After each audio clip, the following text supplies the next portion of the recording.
لا شريك له واشهد ان محمدا عبده ورسوله اللهم صل وسلم على سيدنا محمد وعلى اله وصحبه اجمعين اما بعد قال الله تعالى في القران الكريم قل ان صلاتي ونسكي ومحياي ومماتي لله رب العالمين فقال النبي صلى الله عليه وسلم عن عمر أن رسول الله صلى الله عليه وسلم قال إنما الأعمال بالنية ولكل امرئ ما نوى فمن كانت هجرته إلى الله ورسوله فهجرته إلى الله ورسوله ومن كانت هجرته لدنيا لمصيبها أو امرأة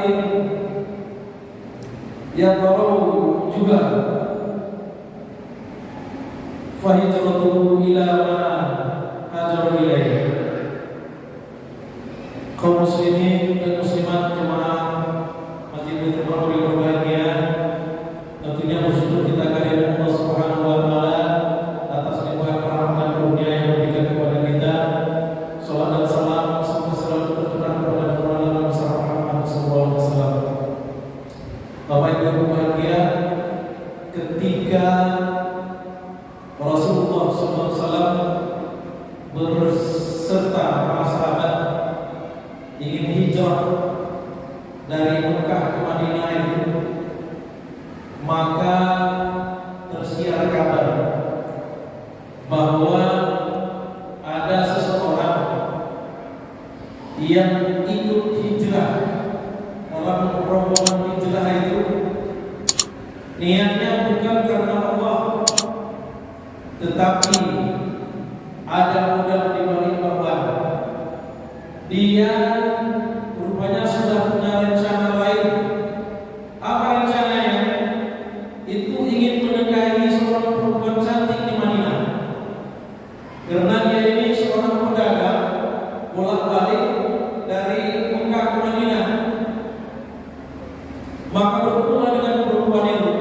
Maka terniatlah di dalam hatinya untuk hijrah bersama Rasulullah SAW agar aman di dalam perjalanan. Kemudian begitu sampai di Madinah, dia ingin menikahi wanita tersebut.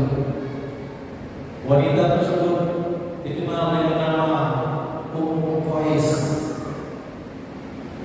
Bapak Ibu berbahagia, maka disinilah Rasulullah SAW mengeluarkan atau berkata kepada para sahabat itu sebagai hadis bagaimana hadis yang kita bacakan tadi. Sesungguhnya amal itu tergantung kepada niatnya, dan seseorang hanya mendapatkan sesuai dengan niatnya. Barang siapa yang hijrahnya kepada Allah dan Rasulnya, maka hijrahnya adalah kepada Allah dan Rasulnya.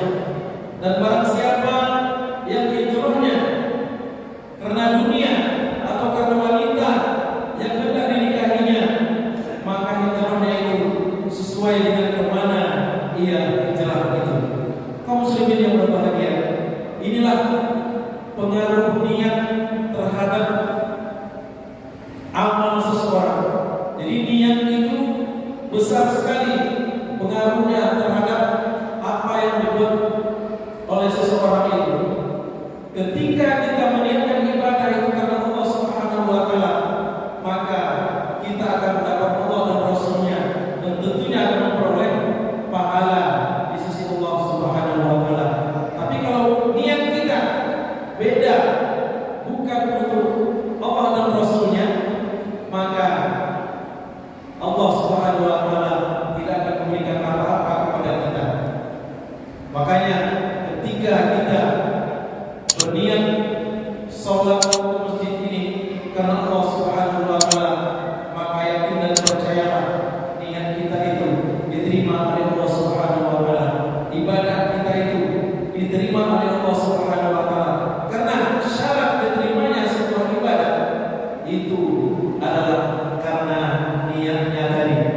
Kalau niatnya tidak karena Allah, maka ibadahnya tidak akan diterima.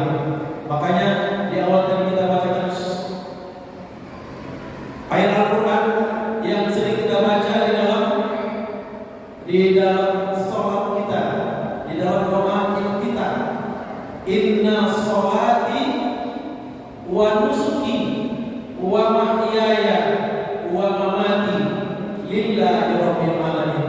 Makanya bagi kita yang melapaskan niat itu ujungnya pasti lillahi ta'ala, tidak ada yang lain. Niat puasa yang dilapaskan apa Pak? Ini terlepas dari perbedaan niat itu dilapaskan atau tidak, boleh atau tidak, urusan nanti. Yang niat puasa apa? Tiap malam kita baca nawaitu shauma ghadin an adai fardhi syahri Ramadan hadhihi sanatin, ujungnya pasti lillahi ta'ala. Kenapa? Karena kita beramal itu karena Allah Subhanahu wa ta'ala. Salat kita, salat Isya tadi, usolli fardhu isya'i arba'a raka'atin ma'muman lillahi ta'ala. Memang niat itu letaknya di hati. Jadi jangan sampai ucapan dengan kata hati itu berbeda. Kalau sudah ucapan dengan kata hati berbeda, maka kita akan terjebak di dalam sebuah kemunafikan. Karena orang munafik itu lain yang diucap, lain yang diniatkan, lain pula yang dibuatnya. Ini Bapak Ibu yang berbahagia.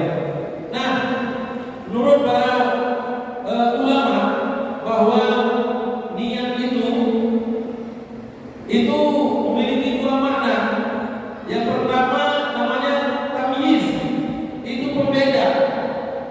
Ya, pembeda antara satu ibadah dengan ibadah lainnya, pembeda antara satu amal dengan amal lainnya. Niat puasa dengan niat sholat itu kan berbeda, nggak bisa disatukan. Ini pembeda. Niat sholat subuh dengan niat sholat isya berbeda. Sholat isya dengan sholat tarawih berbeda niatnya. Ini, jadi niat itu untuk pembeda. Misalnya antara sholat fardu dengan sholat sunnah tadi, sholat isya dengan sholat tarawih berbeda niatnya, tidak sama.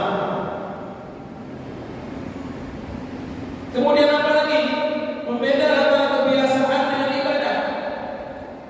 Ada kebiasaan, misalnya mandi kita, mandi biasa dengan mandi janabah itu niatnya kan beda kan?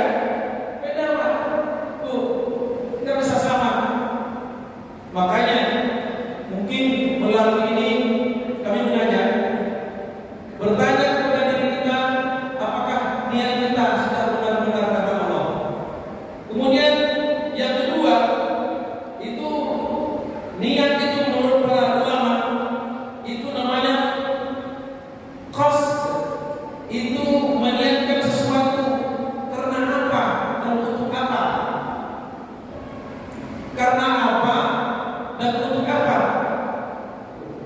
Jadi orang Islam yang berniat semuanya dilakukan karena Allah Subhanahu wa ta'ala dan diniatkan untuk Allah Subhanahu wa ta'ala. Makanya di dalam hadis juga dikatakan ketika kita mendirikan malam-malam Ramadan itu pahalanya adalah, ganjarannya adalah ghufira lahu ma taqaddama min dzambi. Man qama ramadana imanan wa ihtisaban ghufira lahu ma taqaddama min dzambi. Barang siapa yang mendirikan malam-malam Ramadan itu, menghidupkan Ramadan itu imanan wa ihtisaban, dengan iman itu apa? Percaya kepada Allah, wa ihtisaban, mengharap pahala atau mengharap ridho dari Allah Subhanahu wa ta'ala, bukan karena yang lain. Maka Bapak Ibu yang berbahagia, ibadah puasa yang kita laksanakan dalam bulan Ramadan ini adalah merupakan manifestasi daripada niat kita karena Allah Subhanahu wa ta'ala. Karena niat yang diucapkan, niat yang diniatkan di dalam hati itu akan berbuah dengan keikhlasan. Ibadah puasa hanya bisa dilaksanakan oleh orang-orang yang ikhlas. Orang yang tidak ikhlas tidak bisa puasa. Dia hanya akan pura-pura puasa. Kenapa? Karena orang yang puasa itu sama yang tidak puasa tidak ada bedanya, sama aja. Tidak ada bedanya. Sama-sama kita keluar